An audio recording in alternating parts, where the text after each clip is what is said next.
नमस्कार दोस्तों, स्वागत है आपका। तो शिक्षक भर्ती की प्रक्रिया में जिस प्रकार से प्रारंभिक सूची जारी की गई थी उस पर बहुत ही सवाल उठे, क्योंकि ऑलरेडी वेरिफिकेशन की प्रक्रिया हो चुकी है। व्याख्याता संवर्ग में पात्र की सूची जारी हो चुकी थी, दावापत्ती की प्रक्रिया हो चुकी थी।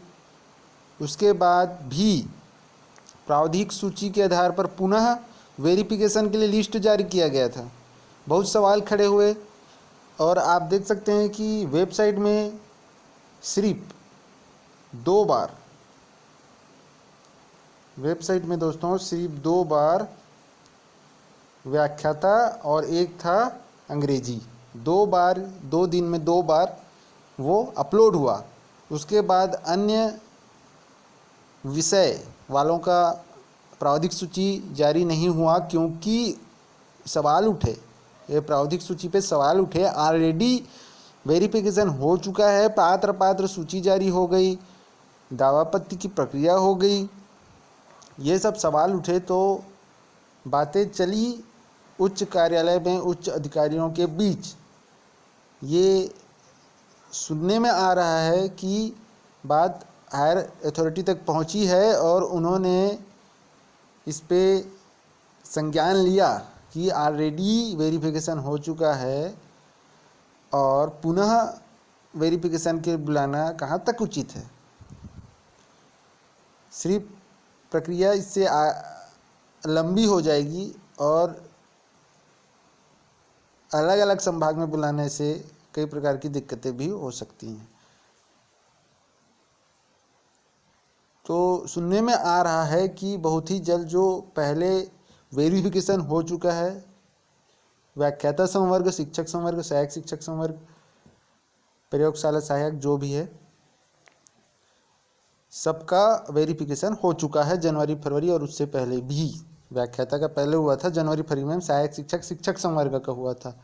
तो सहायक शिक्षक संवर्ग और शिक्षक संवर्ग का, चाहे कृषि शिक्षक हो, प्रयोगशाला सहायक हो, सभी संवर्ग, उनकी पात्र सूची जारी करना है और उसके बाद दावापत्ती की प्रक्रिया होनी चाहिए और उसके बाद उनका भी फाइनल पात्र सूची जारी होना चाहिए और राज्य स्तर पे काउंसलिंग किया जाना चाहिए। जिस प्रकार से वेरिफिकेशन राज्य स्तर पे हुआ, रायपुर में सभी को बुलाया गया ओवरऑल रैंक के आधार पे। जो सरल क्रमांक था वो एक तरह से ओवरऑल रैंक था राज्य स्तर का, उसी आधार पे राज्य स्तर पे काउंसलिंग होना चाहिए। अगर ऑनलाइन पद्धति से नहीं कर रहे हैं तो ऑफलाइन भी किया जा सकता है। रायपुर में बुलाकर वहाँ पे ऑप्शन दिया जाना चाहिए, आप किस जिले में जाना चाहते हैं सहायक शिक्षक संवर्ग के लिए और किस संभाग में जाना चाहते हैं शिक्षक संवर्ग के लिए। सिर्फ संभाग और जिला का ऑप्शन रख दिया जाए, शिक्षक संवर्ग के लिए संभाग का ऑप्शन रखा जाए संभाग में। उसके बाद ई और टी का भी ऑप्शन होना चाहिए। संभाग में अगर ई है तो संभागी संभागी संभागी, उसके बाद संभाग टी टी और ई का भी ऑप्शन रखना ज़रूरी होगा, क्योंकि बहुत से ऐसे कैंडिडेट भी हैं जिन्होंने टी को नहीं चुना है और ई को चुना है, क्योंकि वो टी में जाना ही नहीं चाहते। तो ऐसे भी हैं, तो इस कारण ई और टी का ऑप्शन भी रहना चाहिए। जैसे 5 संभाग हैं, दुर्ग, बिलासपुर, बस्तर, सरगुजा हो गया और रायपुर। तो ये 5 संभाग हैं, तो पाँच संभाग के 5 ई और 5 टी, टोटल 10 ऑप्शन होना चाहिए।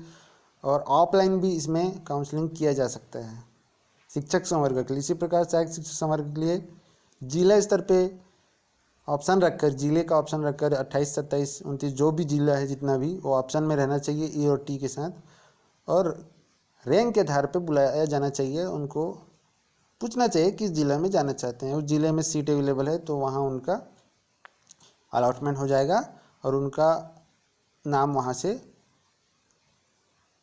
जुड़ जाएगा उस जिले के लिए। फिर अगले कैंडिडेट को बुला के उसको पूछा जाएगा। इस प्रकार से राज्य स्तर पे होना चाहिए काउंसलिंग, राज्य स्तर पे ही होना चाहिए और इसके लिए पूरी तरह से सबको एक होना चाहिए।